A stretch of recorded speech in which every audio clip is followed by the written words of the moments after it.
12 years. Thousands of hours hunched over control panels and cables.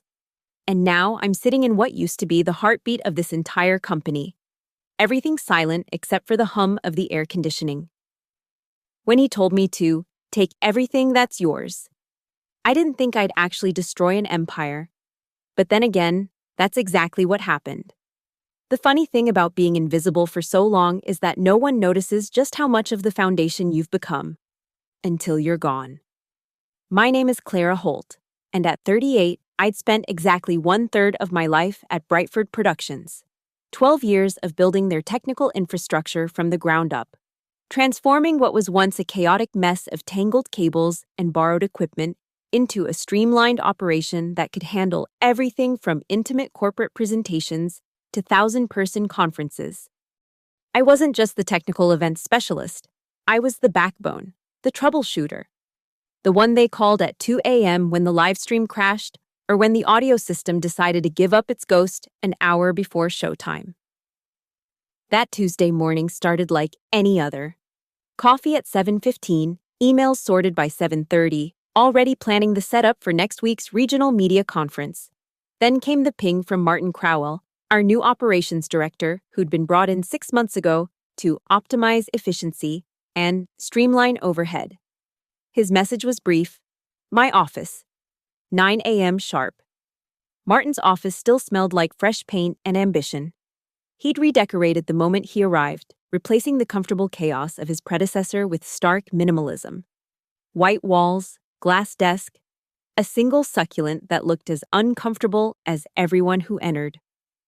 Clara, he began without looking up from his laptop, fingers still typing. Please, sit. I sat, noting how he'd positioned his chair slightly higher than the visitors' seats. Classic power play. I'll make this quick, he said, finally gracing me with eye contact.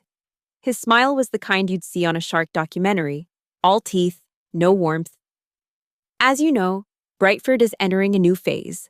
We're restructuring to meet modern market demands. Restructuring, the corporate kiss of death. Your position is being eliminated, effective immediately. The words hung in the air like smoke from a fired gun. 12 years. And it came down to a Tuesday morning meeting that lasted less time than my commute. I see, I managed, my voice steady despite the earthquake happening in my chest. We've brought in fresh talent, he continued, gesturing vaguely toward the cubicle farm visible through his glass wall. Derek just graduated from State with a degree in digital communications. Very promising. He'll be taking over your responsibilities at a more sustainable compensation level. Derek, 22 years old, still had his mom doing his laundry. And last week asked me what HDMI stood for. This Derek was replacing me. The severance package is standard. Martin pushed a folder across his pristine desk. 2 weeks' pay, continuation of health benefits through the end of the month. You'll need to return all company property. Of course. Of course, I echoed. I'll need you to train Derek this week. Knowledge transfer, passwords, vendor contacts, that sort of thing. He was already turning back to his laptop, dismissing me with his attention. And Clara, make sure you take everything that belongs to you by Friday. After that, your keycard will be deactivated. You won't be coming back. Take everything that belongs to you. The phrase echoed in my mind as I stood, folder in hand. Martin had no idea what he'd just said. No idea what actually belonged to me in this building. Absolutely, I said, allowing myself the smallest smile. I'll take everything that's mine. Good, that's the spirit, professional to the end. He waved me out without looking up. Send Derek in on your way out, would you? I left his office with measured steps, passing Derek at his desk, surrounded by energy drink cans and wearing a hoodie that probably cost more than my monthly car payment. He looked up with that eager, clueless smile. Hey, Clara, Martin wants to see me? He does, I said, patting his shoulder. Good luck with everything. Derek. Back at my desk, my former desk, I opened the folder. The severance agreement was insulting in its brevity. 12 years condensed into 2 pages of legal jargon. But there, in Section 3, subsection B, was the golden phrase, "Employee shall retrieve all personal property prior to termination date." I pulled out my phone and scrolled through my photos. There they were, receipts, hundreds of them. Every piece of equipment I'd bought with my own credit card when the company was too strapped or when Martin's predecessor deemed it not in the budget, but absolutely necessary for a show.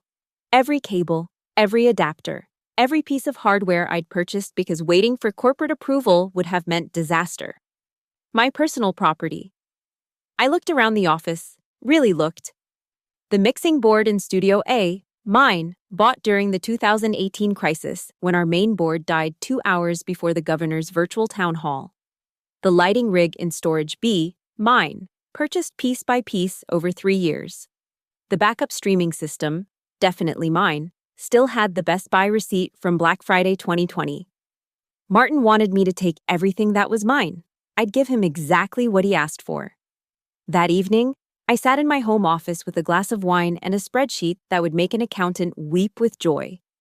12 years of receipts, meticulously organized in my personal Google Drive. Every purchase documented, every reimbursement request that was denied captured in screenshot form.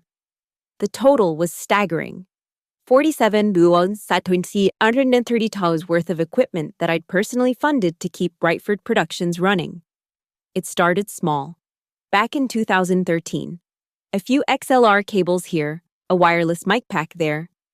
Just this once, Clara, my old boss would say, "I'll make sure you get reimbursed next quarter."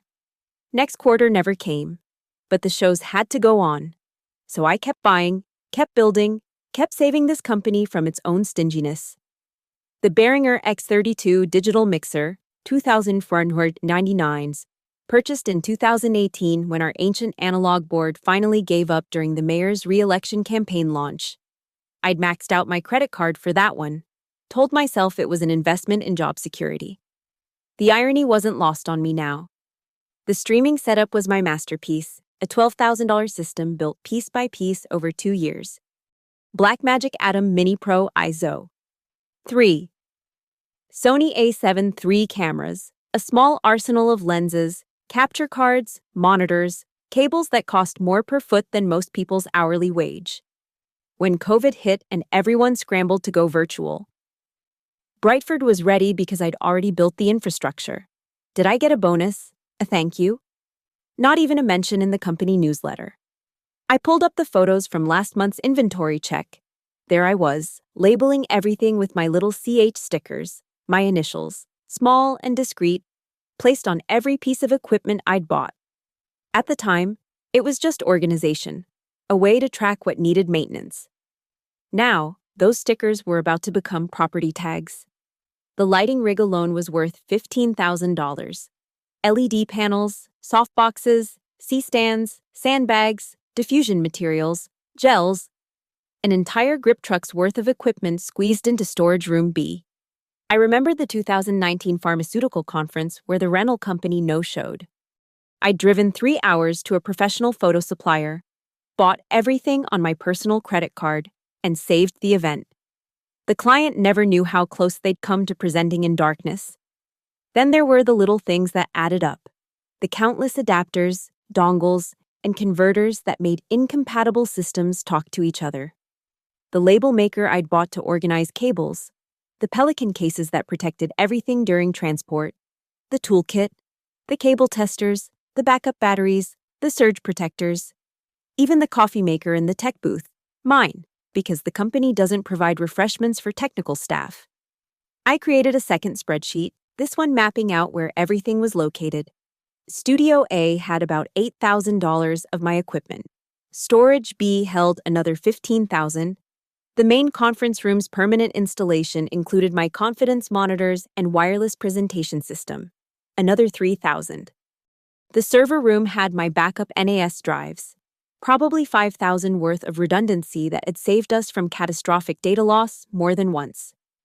My phone buzzed. A text from Jenna Brooks, the only decent human left in that place. Heard about what happened. This is bullshit. Martin's an idiot. I texted back. He told me to take everything that's mine. Good. Take your dignity and get out of that hellhole. Oh, I plan to take everything. She sent back a laughing emoji, not understanding the weight of my words. I stood up and walked to my garage, flipping on the lights. It was mostly empty, just my car and some garden tools. By Friday evening, it would be full. I measured the space, calculating cubic footage. Everything would fit, barely. The beautiful part was that it was all legal. Every receipt, every declined reimbursement form, every email where I'd been told, just handle it. It all created a paper trail proving ownership. Martin had even put it in writing. Take everything that belongs to you. I went back inside and pulled up Brightford's event calendar.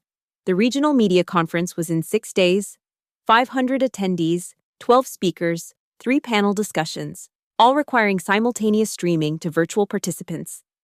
It was the kind of event that needed every piece of equipment running perfectly, with backups for the backups. Derek, sweet, useless Derek, wouldn't even know where to find the power buttons. I opened another spreadsheet, this one for planning the retrieval. Thursday morning, I'd start with the non-essential items, things people wouldn't immediately notice. Thursday afternoon, the storage rooms. Friday morning, the big-ticket items. By Friday afternoon, when my keycard deactivated. Brightford Productions would have exactly what they'd paid for. Almost nothing. 12 years I'd been invisible, the woman behind the curtain making the magic happen. They only saw me when something went wrong, which was rare because I'd built redundancies into everything. My equipment, my systems, my expertise. Martin wanted to save money by replacing me with a recent graduate. He was about to learn the real cost of that decision. Thursday morning, 5:47 a.m., I arrived at Brightford Productions before the sun, before the security guard switched from night shift to day, before anyone would question why I was loading equipment into my SUV. My keycard still worked, still opened every door it always had. 2 more days of access. I intended to use every minute.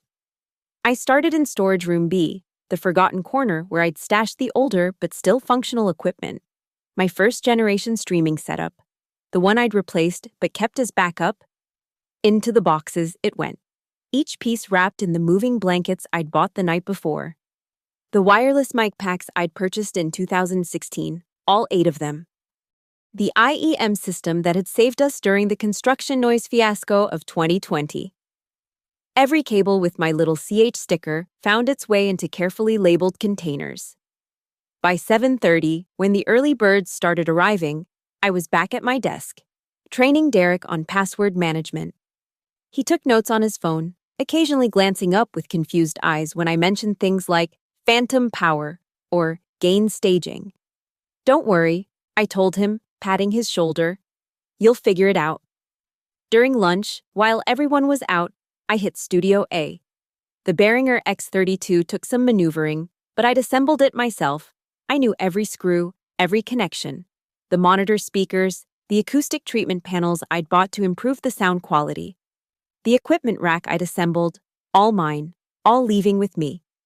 I replaced the mixer with the ancient Mackie board that had been gathering dust in storage, the one Brightford actually owned. It barely worked, but hey, it was theirs. Jenna caught me wheeling a cart full of equipment to the loading dock around 2 p.m. Clara, what are you doing? Following orders, I said, showing her the severance agreement. Taking everything that belongs to me. She looked at the cart, recognition dawning on her face. That's the streaming system. My streaming system, I corrected, pulling out my phone to show her the receipts. Which I bought with my credit card after the board denied the purchase request 3 years running. But the media conference has Derek, I said. Martin assured me he's very promising. Jenna's eyes widened. Clara, they need that equipment. The whole show depends on it. Then maybe they should have thought about that before deciding I was expendable. I continued pushing the cart. Or, they could have actually reimbursed me for any of this over the past 12 years. She helped me load the SUV, shaking her head the entire time. Martin's going to lose his mind. Martin's going to learn the difference between an employee and an investor, I said. I've been involuntarily investing in this company for over a decade. Time to cash out. Friday morning came fast. I arrived at 5 a.m. again, this time with a small U-Haul trailer attached to my SUV. The big items required more space. The lighting rig came down piece by piece, each LED panel worth more than what Derek made in a month. The C-stands collapsed with satisfying clicks. The softboxes folded into their cases like origami worth thousands of dollars. By 9 a.m., Martin noticed.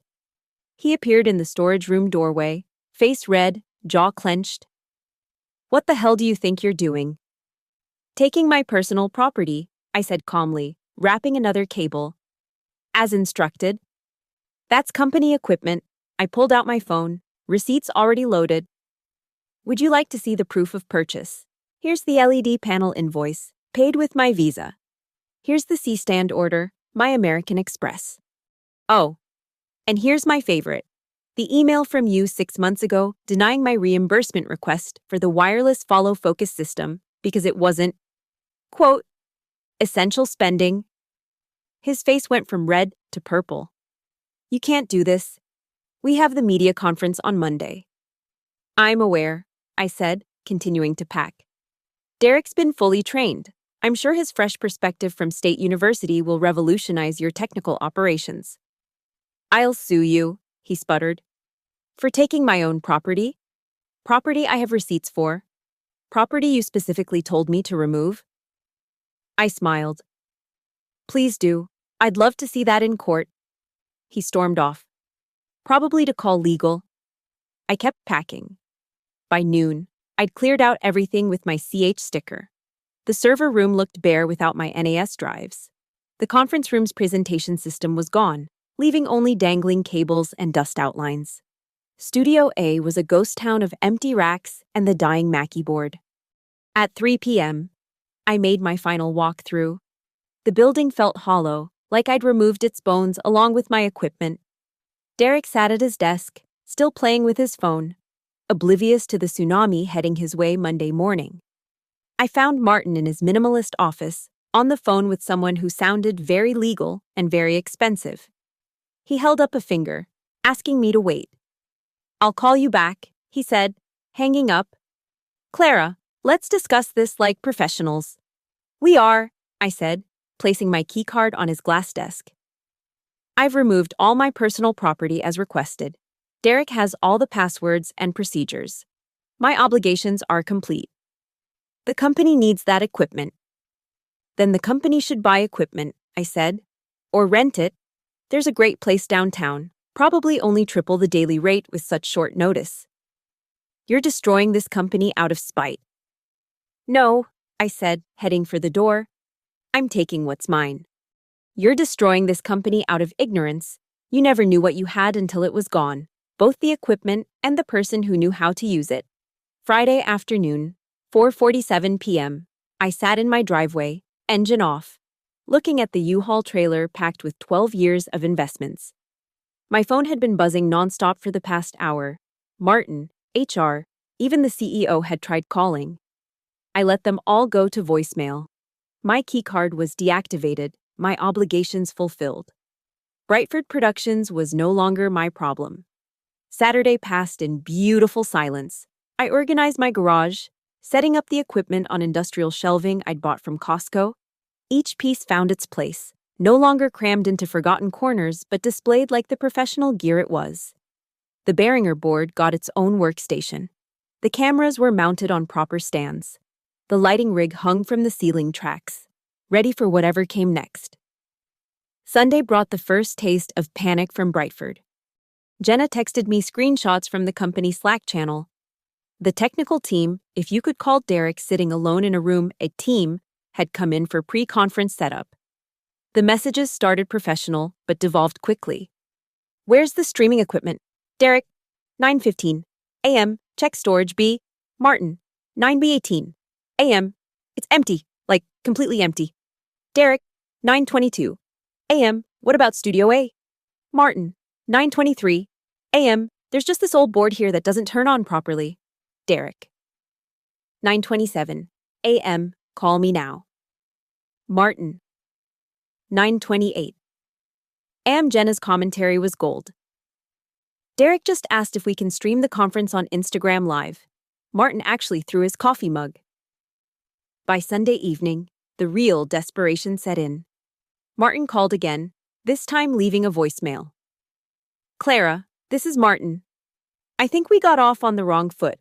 The company is prepared to offer you a consulting fee to help with the conference. Please call me back. Then another, an hour later. Clara, we're willing to discuss a very generous rate for equipment rental, just for tomorrow, please. And finally, at 11:43 p.m., name your price. Monday morning, 6 a.m. The regional media conference was set to begin at 9:00 a.m. My phone showed 18 missed calls, 43 text messages, and enough emails to crash a smaller server. I made myself coffee with my personal coffee maker, the same one that used to live in the tech booth, and opened my laptop to watch the disaster unfold. Brightford had attempted damage control. According to Jenna's play-by-play texts, they'd called every rental house in a 3-city radius. Everything was either booked or required a week's notice for that much equipment. They'd even tried Best Buy, thinking they could just purchase new gear. The teenager working there had laughed when they said they needed it set up and running in 2 hours. The conference livestream was supposed to start at 9:15. I pulled up the link at 9:14, settling in with my second cup of coffee. 9:15 came and went. The stream showed nothing but a starting soon splash screen that Derek had apparently made in PowerPoint.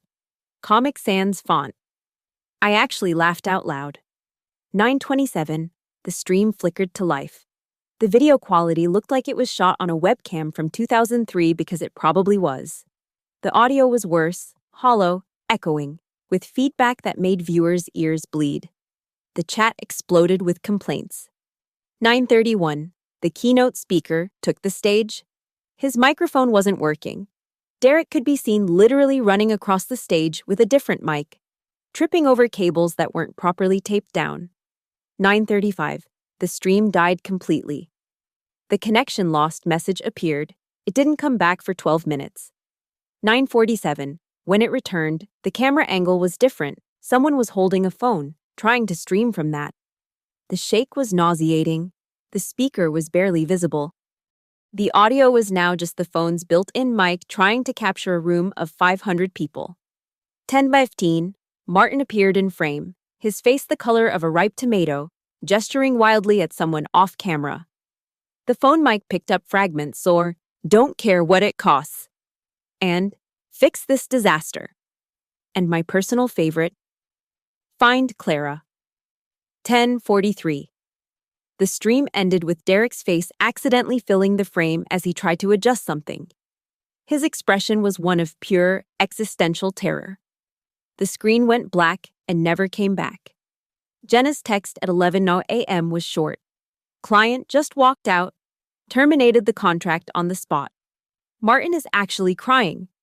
I turned off my phone, walked to my garage, and ran my hand along the perfectly organized equipment.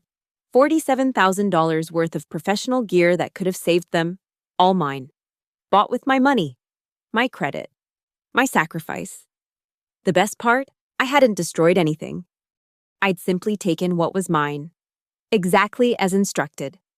Martin had destroyed Brightford Productions the moment he decided that 12 years of expertise could be replaced by a fresh diploma and a lower salary. Another text from Jenna came through at noon.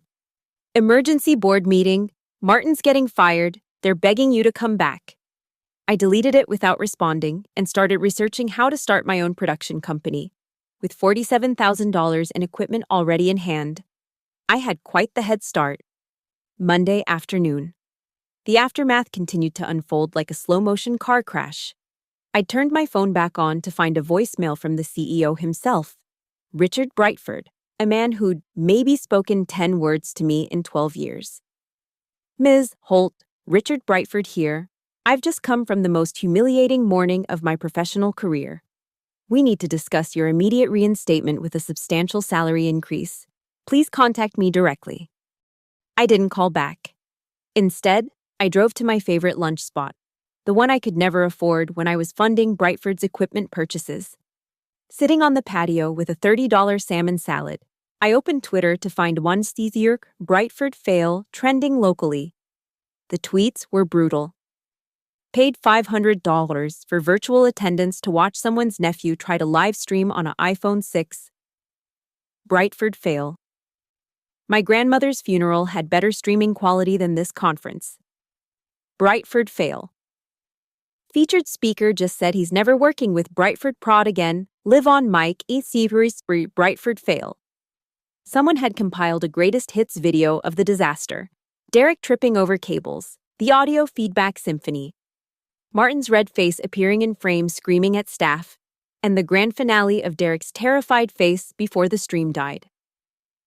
It had 50,000 views in 3 hours. Jenna called while I was finishing lunch. Clara, you need to know what's happening here. It's absolutely insane. I'm retired, I said, signaling for the check. Just listen. The pharma client didn't just pull out of the conference, they're demanding a full refund for the past 3 events because they claim substandard delivery. The governor's office called about their upcoming town hall and canceled. The university pulled their graduation ceremony contract. Sounds like a Martin problem. Martin's been escorted out by security. But Clara, here's the thing. Derek just admitted to the board that he has no idea what half the equipment even does. He literally asked if XLR was a size, like XL. I laughed so hard the waiter looked concerned. The board is in full panic mode, Jenna continued. They're offering you double your salary to come back? Double of an insult is still an insult. They also want to rent your equipment. My equipment isn't for rent. Clara, they're desperate, Richard said, and I quote, give her whatever she wants. What I wanted was to be valued when I was there. That ship has sailed, hit an iceberg, and sunk to the bottom of the ocean. Tuesday morning brought lawyers. A very official-looking certified letter arrived, threatening legal action if I didn't return company property. I forwarded it to my cousin, who happened to be a contract lawyer. She called me back within an hour, laughing. Clara, they have nothing. You have receipts, declined reimbursement forms, and written instruction to remove your property.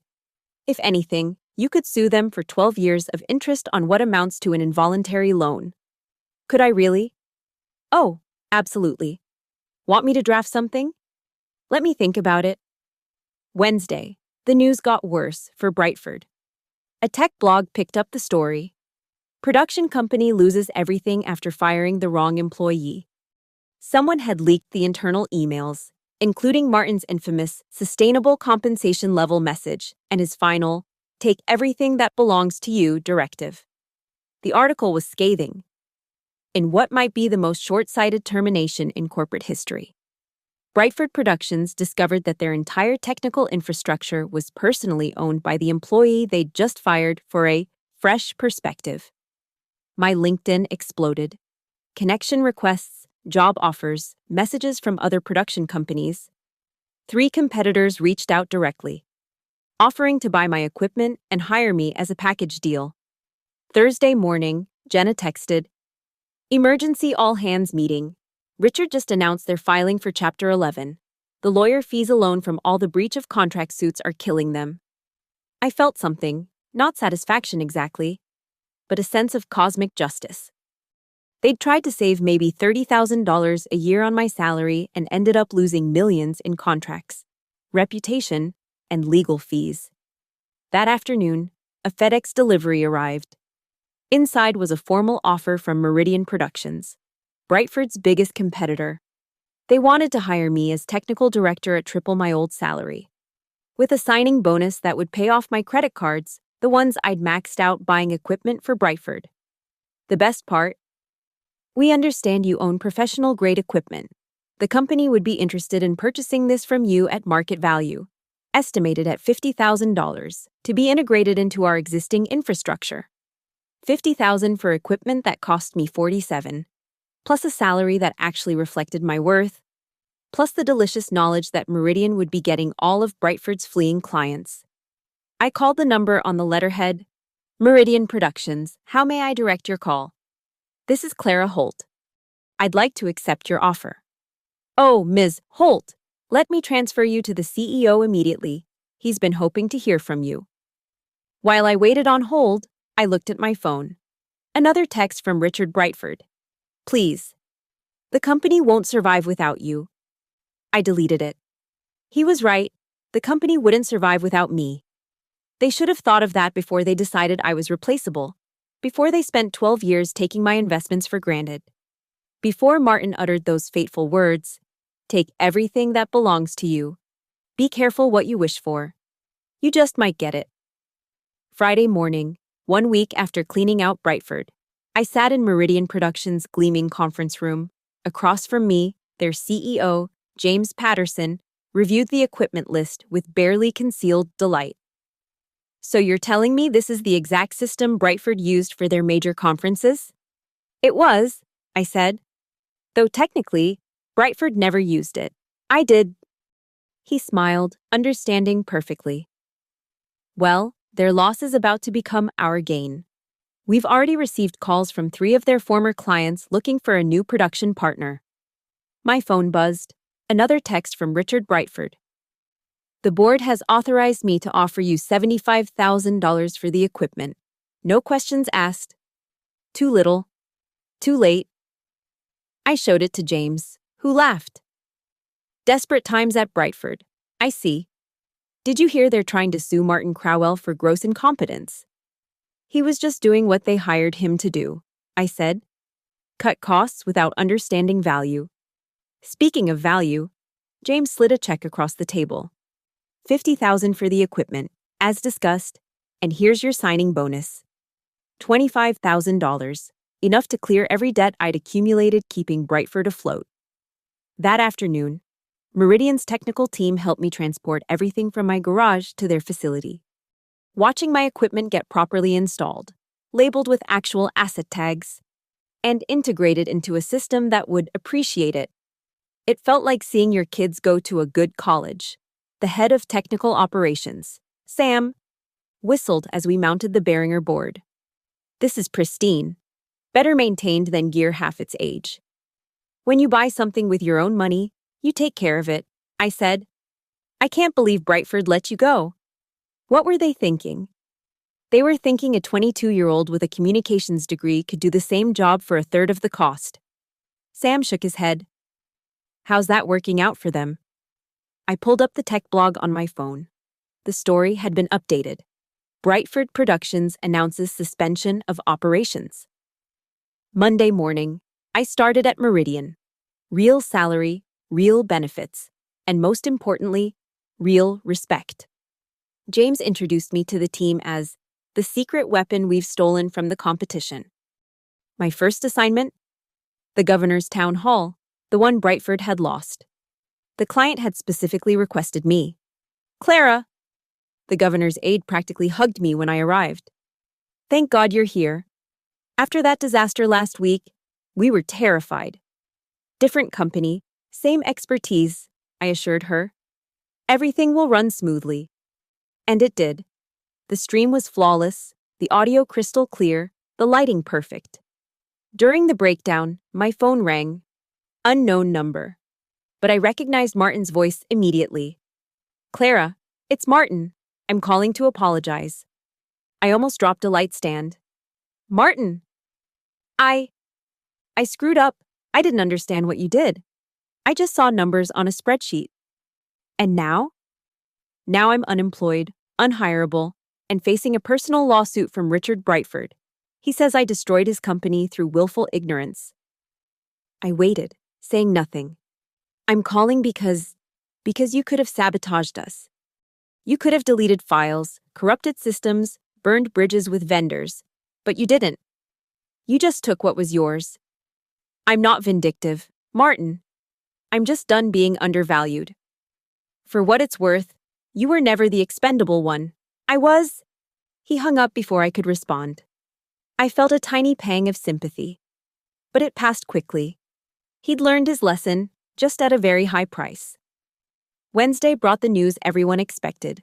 Brightford Productions had officially filed for bankruptcy. 12 years in business, destroyed in 2 weeks. The assets they actually owned wouldn't even cover the lawyer fees. Jenna had already submitted her resume to Meridian. Rats, sinking ship, you know the drill, she'd said. But the real vindication came Thursday afternoon. An email from the National Association of Production Professionals inviting me to speak at their annual conference. The topic? Know Your Worth, the true cost of undervaluing technical expertise. They wanted me to tell my story, the whole story. I accepted immediately. Friday afternoon, 2 weeks after being fired, I stood in Meridian's state-of-the-art control room. Through the window, I could see the Brightford Productions building across the business district. Their sign was already being taken down, replaced by a "For Lease" banner. James appeared beside me, following my gaze. "Regrets?" he asked. "None," I said. "Well, maybe one." "What's that?" I should have taken my coffee maker on day one. Derek probably needed the caffeine more than I did that Monday morning. We both laughed, somewhere across town. Derek was probably updating his resume, hopefully adding a line about learning the difference between XLR and XL the hard way. My phone buzzed one last time. Richard Brightford. "Congratulations on your new position. You won." I typed back, "I didn't win anything, Richard. I just took what was mine." Then I blocked his number, turned back to my new team, and got to work on the next show. This time, with equipment the company actually owned and a salary that actually reflected my value. Funny how, "take everything that belongs to you," had turned out to be the best advice Martin ever gave me. 3 weeks had passed since Brightford's collapse. I'd settled into my new rhythm at Meridian, actually enjoying Monday mornings for the first time in years. But the universe wasn't quite done with this story yet. I was calibrating the new 4K cameras when James knocked on the control room door. "Clara, there's someone here to see you. Says it's urgent." In the lobby stood Derek, looking like he'd aged 5 years in 3 weeks. The cocky college kid in the expensive hoodie was gone, replaced by someone who'd been thoroughly humbled by reality. "Clara, I need to apologize." I crossed my arms, waiting. I had no idea. When Martin hired me, he said you were just coasting, that anyone could do your job with the right training. I believed him because I was stupid and arrogant and 22. And now? Now I know I couldn't do in a year what you did in a single morning. That Monday? He shuddered. I didn't even know what questions to ask, let alone how to find answers. I stood there watching $500,000 in contracts evaporate because I couldn't figure out how to switch video inputs. Part of me wanted to twist the knife, but looking at him, I realized he was just another casualty of Martin's incompetence. "What do you want, Derek?" "To learn. Actually learn. I know you don't owe me anything, but I'm asking anyway.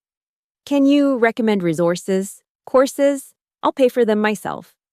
I need to actually become what I pretended to be." I studied him for a moment, then grabbed a notepad. "Start with these YouTube channels, this book on audio engineering, this online course for live streaming, and Derek. Learn to respect the people who actually do the work, not just the ones with fancy titles." He took the paper like it was made of gold. "Thank you." "Really? And Clara? That equipment you took?" I looked up the prices after. "You basically funded that entire company out of your own pocket, didn't you?" "For 12 years. They deserved what they got," he said quietly, then left. That afternoon, I was reviewing the setup for next week's pharmaceutical conference, ironically, the same client that had walked out on Brightford, when Jenna called. "You're not going to believe this. Richard Brightford just sent a company-wide email." Well, what's left of the company? What now? He's publicly admitting the company failed because they undervalued essential personnel and treated employee investments as company assets. He actually wrote, "We destroyed our foundation to save on overhead. Too little, too late." Oh, it gets better. He's been contacted by business schools wanting to use Brightford as a case study in catastrophic management failure. Harvard Business Review wants to do a piece called "The $47,000 Mistake." I couldn't help but laugh. My 12 years of purchases had become a number that would haunt Richard Brightford forever. Friday afternoon, I was packing up when James called me to his office. Clara, I wanted to run something by you. We're creating a new position, Chief Technical Officer. It comes with equity in the company, a substantial salary increase, and full authority over all technical purchases and decisions. I stared at him. Are you serious? Deadly. What happened to Brightford scared every production company in the city. We all realized we've been taking our technical people for granted. I don't want to wake up one day and discover our entire infrastructure walks out the door. I need to think about it. Of course. But Clara, the job is yours if you want it. You've earned it. That evening, I stood in my garage, now empty of equipment but full of possibilities. My phone buzzed with a notification from LinkedIn. Martin Crowell had updated his profile. Seeking new opportunities in operations management. Good luck with that, Martin. I thought about the journey. 12 years of being invisible. 2 weeks of taking everything back. And now, finally, being seen for my true value. The equipment had been worth $47,000, but the lesson Brightford learned had been priceless. Never underestimate the person who keeps the lights on, the cameras rolling, and the show running. Because when they take everything that belongs to them, you might discover they were everything that belonged to you. I closed the garage and went inside to draft my acceptance email to James. CTO had a nice ring to it. But more importantly, it meant no one would ever again mistake my investments for their assets. The best revenge isn't destroying those who wronged you. It's succeeding so spectacularly that they have to watch your triumph while drowning in their own failures. And from what I'd heard, Richard Brightford was definitely drowning. The last rumor from Jenna was that he'd been spotted at Best Buy, asking a teenager to explain the difference between HDMI and DisplayPort. Some lessons, it seems, are learned too late. 6 months later, I stood at the podium of the National Association of Production Professionals conference, looking out at an audience of 500 technical specialists, production managers, and yes, even a few CEOs who'd been scared into attending by what the industry now called the Brightford collapse. Yo. When my former boss told me to take everything that was mine, I began, clicking to my first slide, a photo of $47,000 in equipment crammed into my garage. He had no idea he was handing me the keys to his kingdom's destruction. The audience leaned forward. I told them everything. The 12 years of shadow funding. The receipts saved in personal drives. The systematic removal of every piece of equipment I'd bought. The Monday morning disaster that became a viral sensation. By the time I reached the end, you could hear a pin drop. The lesson isn't about revenge, I concluded. It's about recognition. Every person in this room who's ever bought a cable with their own credit card, stayed late without overtime, or saved a show with their personal equipment, you are not employees. You are investors. And it's time companies treated us as such. The applause was deafening. Afterwards, at the reception, I was approached by someone I hadn't expected to see. Richard Brightford himself, looking older, grayer, and significantly humbled. Clara, he said quietly, thank you for not naming the company in your presentation. Everyone knows anyway, Richard? Yes, but your discretion is appreciated. He paused. I wanted you to know that I've started a new venture, a consulting firm that helps companies properly value and protect their technical infrastructure. My first presentation is called The Hidden Investors Among Us. Learning from mistakes. Learning from you, he corrected. Every slide references the disaster I created by not seeing your value. I charge companies $10,000 to basically tell them not to be me. There was something poetic about that. Good luck, Richard. Clara, I owe you an apology. No, I interrupted. You owe me nothing anymore. We're square. He nodded and disappeared into the crowd. Later that evening, in my hotel room, I opened my laptop to find an email from James. Meridian had just landed the contract for the governor's annual state address, the Olympics regional qualifying events, and 3 major pharmaceutical conferences. The clients had all specifically requested me as technical director. My phone buzzed with a text from Jenna, now happily employed at Meridian. Just heard Derek got hired at a small production company. As an intern, he's actually learning from the ground up this time. Good for him. I walked to the window, looking out at the city lights. Each one could be a production company, a theater, a conference center, all needing someone who understood that the show doesn't go on without the people behind the curtain. The next morning, as I packed to leave the conference, a young woman approached me. She couldn't have been more than 25, carrying a notebook covered in cable management stickers. Ms. Holt, I just wanted to say thank you. I've been buying equipment for my company for 3 years, telling myself it was worth it for the experience. After your talk, I went back to my room and calculated it all up. $32,000. What are you going to do? She smiled. Ask for a raise, and if they say no, well, I'll take everything that's mine. I handed her my business card. Call me if they say no. Meridian is always looking for people who invest in their craft. As my plane took off, I thought about the journey. 1 year ago, I was invisible, undervalued, taken for granted. Today, I was CTO of a thriving production company, making 3 times my old salary, with equity that would set me up for life. All because Martin Crowell told me to take everything that was mine. The flight attendant offered me champagne. I accepted, raising a silent toast to Martin, wherever he was. His words had been meant to dismiss me, to shrink me, to erase me from Brightford's story. Instead, they'd freed me. I pulled out my phone and typed a quick post on LinkedIn. Remember, you're not just an employee, you're an investor.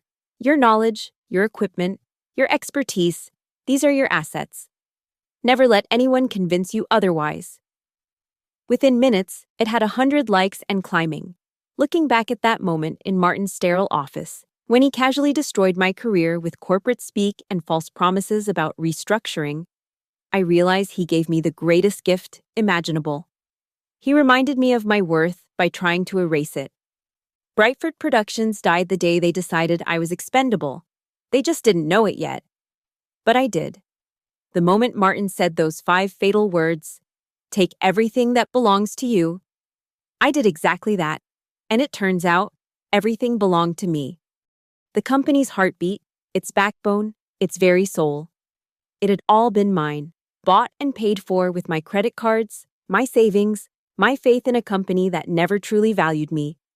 When I took it all back, I didn't just take equipment, I took their future. And honestly, it was worth every penny of that $47,000 to watch them realize, too late, that they'd fired their foundation to save on overhead. Some lessons are expensive, others cost everything. Thank you so much for listening to my story. I'd love to know where you're listening from. Drop a comment below and let's connect. If this story resonated with you, please subscribe to the channel and share your own thoughts about workplace value and recognition. Have you ever been in a situation where your true worth wasn't recognized? Let me know in the comments. Until next time, remember, know your worth and never be afraid to take what's yours.